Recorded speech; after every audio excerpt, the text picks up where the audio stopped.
భారీ అంచనాల మధ్య వచ్చిన దేవర సినిమాకి మొత్తానికి బాక్స్ ఆఫీస్ని షేక్ చేస్తుంది. ప్రపంచవ్యాప్తంగా ఈ సినిమాకి మాత్రము భారీగా కలెక్షన్లు వస్తున్నాయి. కాగా ఈ చిత్రము 10వ రోజు కూడా బాక్స్ ఆఫీస్ దగ్గర బాగానే రాబట్టింది.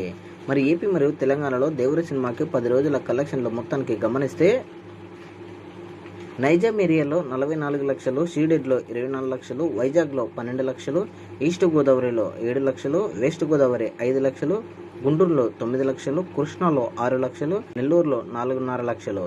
ఏపీ మరియు తెలంగాణలో దేవరి సినిమానికి మొత్తానికి 10 రోజుల కలెక్షన్లు వితౌట్ జీఎస్టీతో కలిపి 125 కోట్ల రేంజ్లో షేర్ కలెక్షన్లు వచ్చినట్టు స్పష్టంగా తెలిసింది. మొత్తానికి ప్రపంచవ్యాప్తంగా ఈ యొక్క చిత్రము 215 కోట్ల రేంజ్లో షేర్ కలెక్షన్లు, 455 కోట్ల రేంజ్లో గ్రాస్ కలెక్షన్లు వచ్చినట్టు స్పష్టంగా తెలుస్తుంది. దేవర చిత్రము ఇంకా లాంగ్ రన్లో కూడా భారీగా కలెక్షన్లు రాబట్టే అవకాశం ఉంది అనేది మనకు స్పష్టంగా తెలుస్తుంది. దేవర చిత్రము 10 రోజుల కలెక్షన్లపై మీ యొక్క అభిప్రాయాన్ని కామెంట్ కూడా తెలియజేయండి.